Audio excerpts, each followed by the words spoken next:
Olá, seja bem-vindo. Aqui é o professor Sebastião. Nesse vídeo, irei abordar o assunto calorimetria, irei fazer a conceituação de alguns termos e também fazer resolução de alguns exercícios de exemplo. Então, iniciando, fazendo uma introdução, sabemos que a temperatura está associada ao grau de agitação das moléculas de um corpo. Variações na temperatura de determinado corpo, para mais ou para menos, pode estar relacionadas com o fato de o corpo receber ou ceder calor. E nesse processo, sua energia interna pode aumentar ou diminuir. Desse modo, calor e variações de temperatura estão relacionadas, uma vez que as trocas de calor relacionadas podem gerar variações de temperatura em ambos os corpos. Para que ocorra a troca de calor, um corpo deve funcionar como fonte de calor para o outro, ou seja, deve ter uma temperatura maior que o outro corpo, para que ocorra a troca de calor. A troca de calor é sempre do corpo de maior temperatura para o corpo de menor temperatura, ocorrendo após certo tempo o equilíbrio térmico, ou seja, as temperaturas dos dois corpos irão se igualar. Um bom exemplo de troca de calor é a chama do fogão e a panela. A chama transfere calor para a panela, causando-se aumento de temperatura. Mas quanta energia essa chama transfere para a panela? Estudar a quantidade de calor que as fontes conseguem fornecer, bem como as grandezas físicas necessárias para calcular a grandeza, quantidade de calor, é o que faremos nesse vídeo. Fontes de calor. Uma maneira de aumentar a temperatura de um corpo é fornecer energia por meio de uma fonte de calor. Então, temos aí nesse slide 3 fontes de calor, uma fogueira, o sol e um aquecedor elétrico. Portanto, existem diferentes formas de fonte de calor na natureza e no ambiente que nós vivemos. Então, fonte de calor é definida da seguinte forma: fonte de calor para determinado corpo que possui uma temperatura T poderá ser qualquer outro corpo que esteja a uma temperatura maior que T. Ou seja, quando temos dois corpos, o corpo de maior temperatura irá ser fonte de calor para o corpo de menor temperatura. A quantidade de energia que uma fonte cede a um corpo utiliza como unidade de medida caloria. Uma caloria é a quantidade de calor que deve ser fornecida a 1 grama de água sob pressão normal para que sua temperatura se eleve 1 grau Celsius. Capacidade térmica. Capacidade térmica é a grandeza física utilizada para caracterizar a variação de temperaturas dos corpos ao receber calor. Temos essa foto aí no slide. Essa foto mostra dois corpos recebendo a mesma quantidade de calor, entretanto, há variações de temperaturas diferentes, distintas. Neste caso, quando fornecemos quantidades de calor iguais a dois corpos, é possível que a elevação da temperatura seja diferente em cada um deles. Por exemplo, a temperatura de um dos corpos poderá se elevar em 5 graus Celsius, enquanto a do outro apenas 2 graus Celsius. A capacidade térmica de um corpo é o resultado da razão entre a quantidade de calor Q recebida pelo corpo e a variação de temperatura ΔT que ele sofre.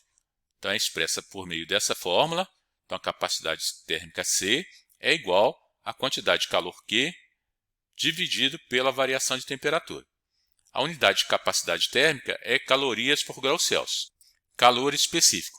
Calor específico é a razão constante entre a capacidade térmica e a massa, expressa por meio dessa forma. Então, C minúsculo, que é o calor específico, é igual à capacidade térmica, que é o C maiúsculo, dividido pela massa. Calor específico é uma característica de cada material.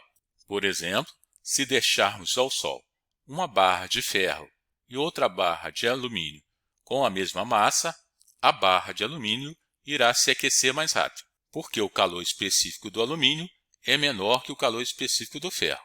Enfim, será necessário maior quantidade de calor para que a barra de ferro obtenha a mesma variação de temperatura ocorrida na barra de alumínio. A unidade de calor específico é caloria por grau Celsius.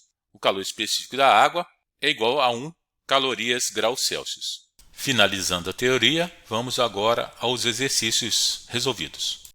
O exercício resolvido número 1 é o seguinte: 2 pedaços de ferro, um de 1 kg, outro de 3 kg, receberão quantidades iguais de calor. Qual dos dois pedaços sofrerá a maior variação de temperatura? Então, são 2 pedaços de ferro, um de 1 kg e o outro de 3 kg, vão receber a mesma quantidade de calor. Então, ele está perguntando qual dos dois pedaços sofrerá a maior variação. Então, vamos dizer o seguinte: como os dois pedaços são do mesmo material, o pedaço de maior massa tem maior capacidade térmica. E quanto maior a capacidade térmica, menor será a variação de temperatura. Desse modo, o pedaço de 1 kg sofrerá maior variação de temperatura. O exercício resolvido 2, dois corpos sólidos de mesma massa, sendo um formado por prata, calor específico da prata está indicado, e o outro por chumbo, calor específico do chumbo, inicialmente a mesma temperatura, recebem a mesma quantidade de calor e não mudam de estado. Qual dos dois corpos tem, ao final, maior temperatura?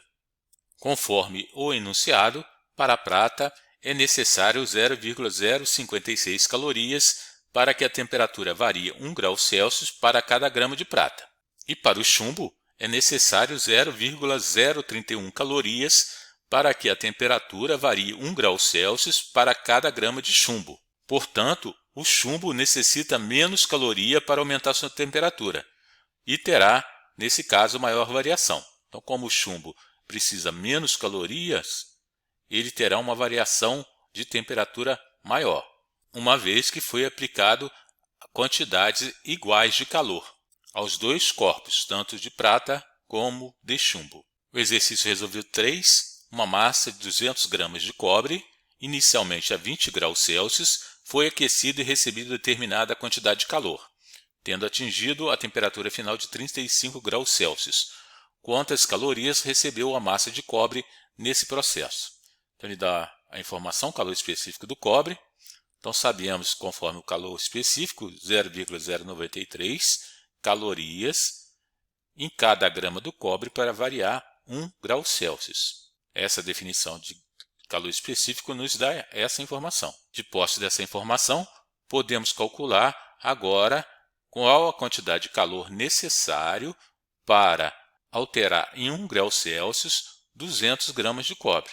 Então, vamos multiplicar 0,093 por 200.